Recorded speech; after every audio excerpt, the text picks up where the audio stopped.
처음에 이걸 취재한 기자들이 그런 문제에 대한 인식이 대단히 부족했다고 봅니다. 그러니까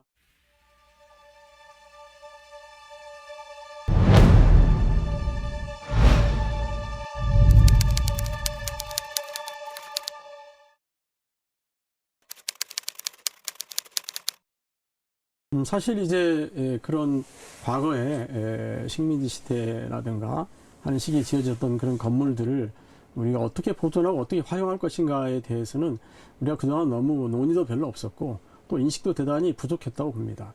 그런 상황에서 이제 몇몇 뜻있는 사람들이 그런 건물들을 이제 저희가 사 모아서 어떻게 리모델링을 한다든가 뭐 활용을 한다든가 이런 방안들을 이제 제시를 하고 실제로 그것을 실천에 옮기고 이런 분들이 개별적으로 있는 것으로 이제 생각할 수 있는데요. 이번에 이제 있었던 그 손혜원 의원의 경우에는 당시 그 처음에 이걸 취재한 기자들이 그런 문제에 대한 인식이 대단히 부족했다고 봅니다. 그러니까 그런 근대 역사와 관련된 그런 건축물들 이것을 어떻게 보존해야 될 것인가 하는 문제에 대한 인식이 우선 부족했고 또 당시 이 구도심에 목포의 구도심이 현재 어떤 상황에 놓여져 있는지 그런 문제에 대한 그 인식도 부족했다고 봅니다. 그렇기 때문에 이제 건물 매체를 사들인 것을 가지고 그것은 무조건 투기다 뭐 이렇게 몰아갔는데 사실은 전혀 다른 관점에서 그거는 생각해 볼 필요가 있는 문제였는데 기자들의 인식이 그만큼 부족하지 않았나 이렇게 생각을 합니다. 목포에는 개항 이후부터 또 일제시대까지 일본인들이 와서 많이 살았기 때문에 그 개항장에 일본인 거리가 조성이 되었고 그 건물들이 지금 대부분 잘 남아 있습니다. 목포가 개발되지 않았고 특히 구도심이 개발되지 않았기 때문에 그 지역에서는 이제 그런 건물들이 잘 남아 있는데요. 그것이 이제 일본인들이 남겨놓고 간 가옥이라고 해서 우리가 무조건 배관시할 필요는 없다고 생각이 됩니다. 또 그 중에는 영사관 건물이라든가 동척 건물이라든가 하는 것들은 굉장히 훌륭한 건물이고 또 그것을 박물관으로도 활용할 수가 있습니다. 그래서 당시에 이제 목포의 근대사를 보여줄 수 있는 그런 박물관으로 만들어서 활용하는 게 바람직하다고 생각이 되고요. 또 나머지 이제 그 일반 가옥들 혹은 상가들이 이제 있는데 이런 경우에는 그것을 잘 리모델링을 해서 현대적인 그런 목조 가옥으로 잘 리모델링을 해서 활용하면 아주 이색적인 그런 거리를 조성할 수 있다고 봅니다. 예를 들면 이제 인천의 경우에 과거의 개항장 일본인 거리를 최근에 잘 리모델링을 해서 상가로 조성을 했는데 또 그리고 창고 같은 경우에는 이제 여러 가지 박물관이라든가 여러 가지 용도로 사용하고 있습니다만은 거기에는 상당히 많은 사람들이 많은 관광객들이 몰려들고 있습니다. 그래서 그것을 어떻게 잘 활용할 수 있을 것인가 하는 그런 생각을 해볼 필요가 있다고 봅니다. 제가 학생들을 데리고 이제 지역 답사를 많이 갑니다만은 목포도 반드시 빼놓지 않고 들르고 있습니다. 학생들이 목포에 가서 이제 놀라는 것은 이제 과거의 그런 이제 그 일제시대 때 건물들이 많이 남아있다라고 하는 그것에 놀라는데요.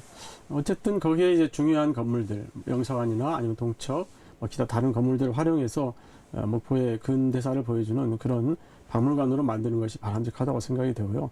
박물관에서 여러 가지 다양한 교육을 할 수 있으니까 그래서 그것이 바람직하다고 생각이 되고 그 외에도 이제 목포의 그 당시 상황을 보여줄 수 있는 그런 여러 가지 그 포인트들을 설정을 해서 그런 것들을 교육적인 목적으로 활용하는 것이 바람직하다고 그렇게 생각을 합니다. 현재 그 동척 건물 안에는 거기에 이제 과거 일제시대 여러 사진들, 주로 건물 사진이라든가 아니면은 뭐 그 탄압하는 의병이라든가 이런 그 여러 독립운동을 탄압하는 그런 좀 잔인한 장면의 사진들이 많이 전시되고 있는 것으로 압니다. 그런데 이제 사실은 동양적 식회사는 당시 특히 목포 지점의 경우에는 전라남도에 있었던 약 2천만 평 정도의 동척 소유의 그 농지를 관리하던 곳이고 거기에는 수만 명의 이제 농민들이 거기에서 소작을 하고 있었던 것이죠. 그렇기 때문에 동척 목포 지점은 굉장히 중요한 곳입니다. 따라서 이제 동척 목포 지점을 중심으로 해서 이 동척의 그런 식민지 수탈사 이런 것을 보여주는 그런 그 전시실이 있었으면 좋겠고요. 또 하나는 1909년에 있었던 남한 대토벌 작전 당시에 호남 지방의 의병들을 동쪽과 이 그 북쪽에서 이렇게 빗자루로 쓸듯이 몰아와가지고 목포로 전부 이제 잡아왔습니다. 그래서 당시에 유명한 의병장들 심남일이라든가 강무경이라든가 안기용이라든가 이런 분들이 다 목포로 이렇게 붙잡혀 왔었습니다. 그래서 당시 찍은 사진들도 있고요. 그렇기 때문에 당시 현재 목포의 그 동척 부근이 바로 이제 그런 장소였다고 보여지는데요. 그들이 수용되어 있었던 장소. 그렇기 때문에 당시에 그런 의병들, 호남 의병들을 기린다고 하는 그런 취지로 해서 동척 건물 안에 조그마한 그 의병 전시실, 호남 의병을 보여주는 그런 전시실을 만들었으면 하는 그런 생각입니다. 90년대에는 사실은 목포 시뿐만 아니라 시민들 가운데도 또 특히 시민 단체들 가운데도 그러한 일본인들이 남겨놓고 간 건물이라든가 가옥이라든가 이런 것에 대한 가치를 별로 인식하지 못했습니다.